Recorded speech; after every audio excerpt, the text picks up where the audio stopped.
नमस्कार विद्यार्थी मित्रांनो, प्राध्यापक निलेश भाग्यवंत या आपल्या यूट्यूब चॅनलमध्ये आपलं स्वागत आहे. तर बघा विद्यार्थी मित्रांनो, आजच्या या व्हिडिओच्या माध्यमातून आपण 12वी एस-पीच्या factors affecting working capital requirement म्हणजेच वर्किंग कॅपिटल म्हणजेच खेळत्या भांडवलावर कोणते घटक परिणाम करतात, की ज्यामुळे आपल्याला जास्त भांडवल लागेल किंवा कमी प्रमाणामध्ये भांडवल लागेल. तर असे परिणाम करणारे घटक कोणकोणते आहेत खेळत्या भांडवलावर म्हणजे वर्किंग कॅपिटलवर? ते परिणाम करणारे घटक आपण या व्हिडिओच्या माध्यमातून आज शिकणार आहोत. तर चला तर मग सुरू करू आजच्या या आपल्या व्हिडिओ लेक्चरला. तर बघा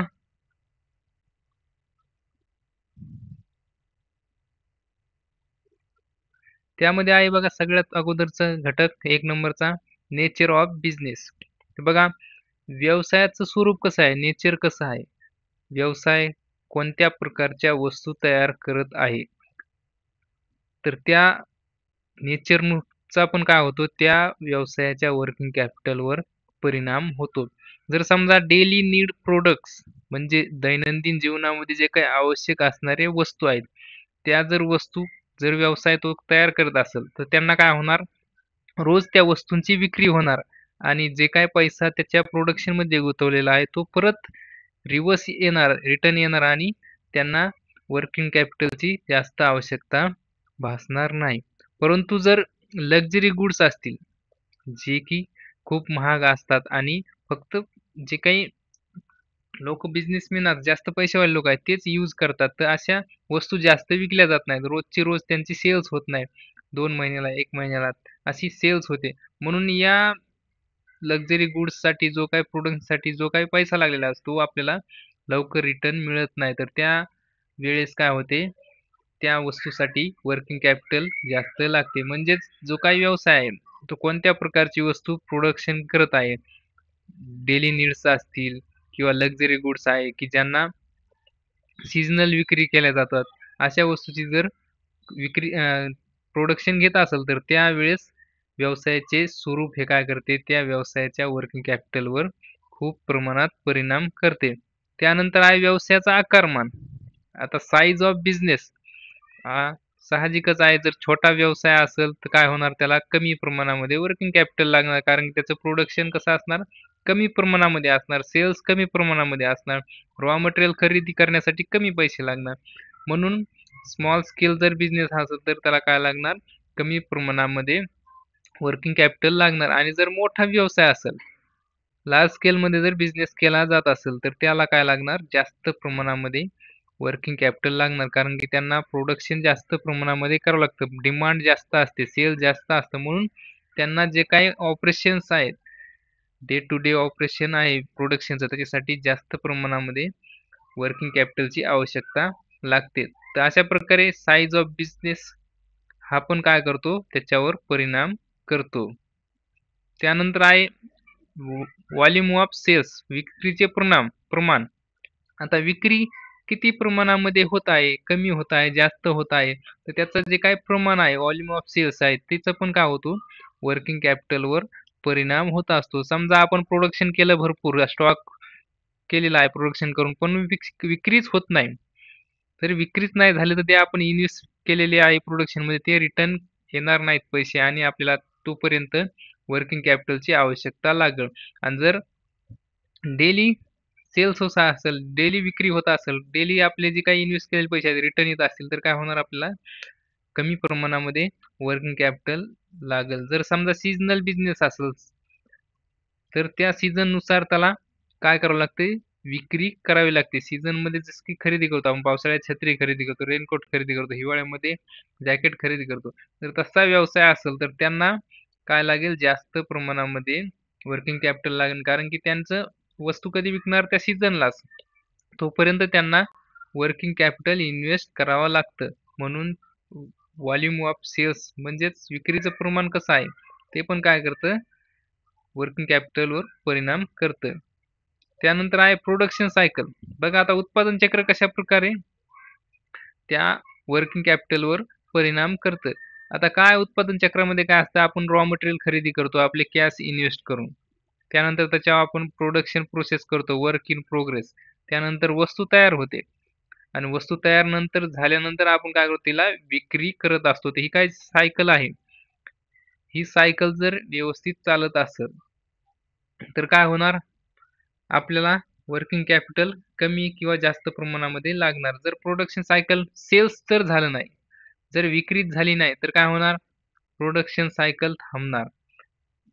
आणि जर डेली सेल्स प्रोडक्शन चालू आहे, डेली सेल्स होत आहे, तर काय होणार? सायकल कंटिन्यूअस चालू राहणार आणि त्या ठिकाणी वर्किंग कॅपिटलची आवश्यकता जास्त भासू लागणार. म्हणजे उत्पादन चक्र जसं चालेल तसं काय होणार? वर्किंग कॅपिटलची आवश्यकता भासणार. त्यानंतर आहे बिझनेस सायकल, व्यापारी चक्र. आता तो व्यवसाय कसा आहे? बिझनेस काय रिसेशनमध्ये आहे किंवा मंदीमध्ये आहे किंवा प्रॉस्पेरिटीमध्ये आहे. त्याची ग्रोथ होत आहे. कोणत्या स्टेजमध्ये आहे तो? ग्रोथ होत आहे किंवा मंदीमध्ये जात आहे. तर अशा वेळेस काय होतं? त्या व्यवसायाला वर्किंग कॅपिटलवर त्याचा परिणाम होत असतो. समजा एखादा बिझनेस काय होत आहे? खूप ग्रोथ होत आहे. त्याची सेल्स खूप इन्क्रीज होत आहे. त्याची डिमांड वाढत आहे. त्याची ग्रोथ होत आहे. तर त्यावेळेस काय होतं त्यांना इन्क्रीज करावं लागतं. प्रोडक्शन वाढवावं लागतं. तर त्यावेळेस काय होतं? वर्किंग कॅपिटलवर त्याचा परिणाम होतो आणि एखादा जर बिझनेस काय होत आहे? रिसेशनमध्ये आहे, मंदीमध्ये जात आहे.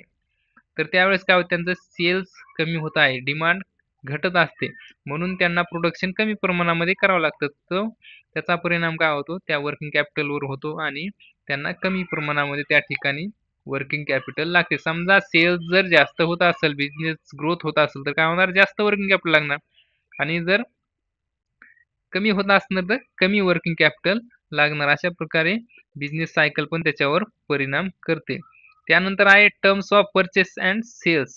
आता खरेदी विक्रीच्या ज्या काही अटी आहेत, तर कशा प्रकारे आपण खरेदी विक्री करत आहेत. रॉ मटेरियल आपण उधारीवर जर खरेदी केलं, तर आपल्याला काय लागणार? वर्किंग कॅपिटल कमी लागणार.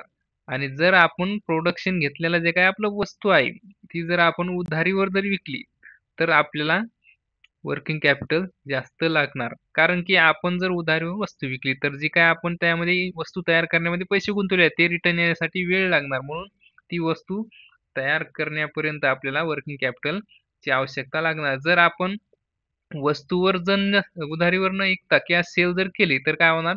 परत ती कॅश आपली रिटर्न येणार आणि आपल्याला वर्किंग कॅपिटल कमी लागणार. जर क्रेडिट सेल्स केलं, तर ते काय क्रेडिट्सवर उधारीवर विकलेली वस्तू आहे, तिचे जे काही पैसे आहेत ते रिटर्न येण्यासाठी वेळ लागणार. म्हणून आपल्याला त्यावेळेस वर्किंग कॅपिटलची गरज जास्त लागणार. तर जसे की आपण खरेदी विक्रीच्या अटी ठरवणार, त्याच्यानुसार काय होणार? आपल्या वर्किंग कॅपिटलवर परिणाम होणार.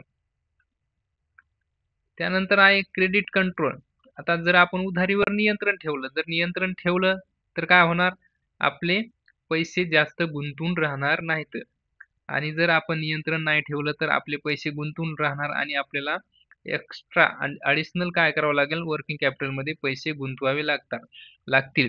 जर आपले उधारीवर नियंत्रण नसेल, तर काय होणार? आपले पैसे गुंतून राहणार आणि त्यावेळेस आपल्याला जास्त वर्किंग कॅपिटलची आवश्यकता लागणार. जर आपण नियंत्रित ठेवली उधारी, तर काय होणार? आपल्याला कमी वर्किंग कॅपिटलची आवश्यकता लागणार. तर अशा प्रकारे क्रेडिट कंट्रोल पण काय करते?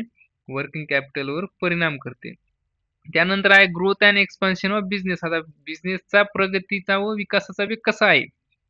जर एखादा बिझनेस आहे त्याच्यामध्ये खूप काय वेगवेगळे फीचर्स आहेत, नवीन टेक्नॉलॉजीचा वापर करत आहे, त्याच्या वस्तूची खूप डिमांड वाढत आहे. त्याचं काय होणार? लवकर एक्सपान्शन होणार, वाढ होणार, तो टॉप लेव्हलला जाणार.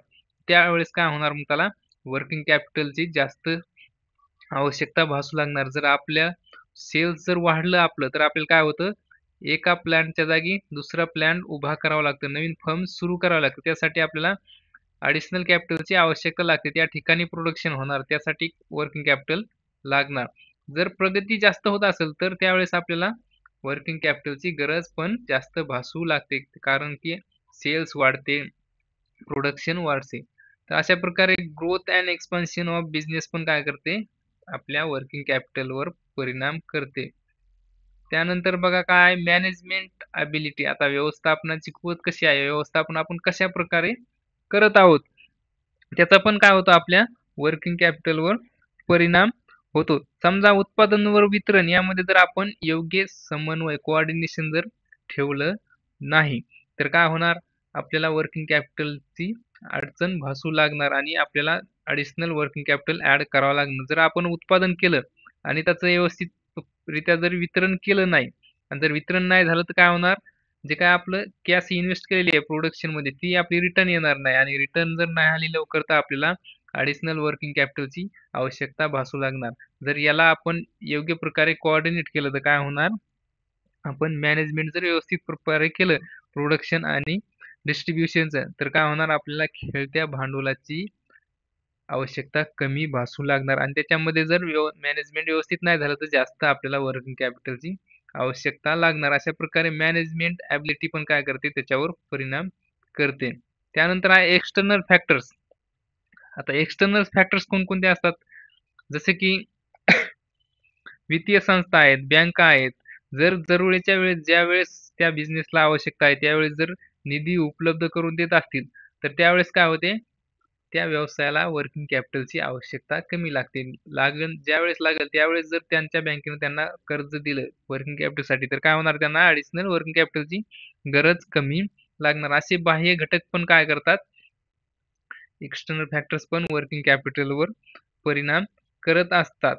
तर बघा विद्यार्थी मित्रांनो, अशा प्रकारे आपण आज factors affecting working capital requirement म्हणजे खेळत्या भांडवलावर परिणाम करणारे घटक आपण आजच्या या व्हिडिओच्या माध्यमातून शिकलेलो आहोत.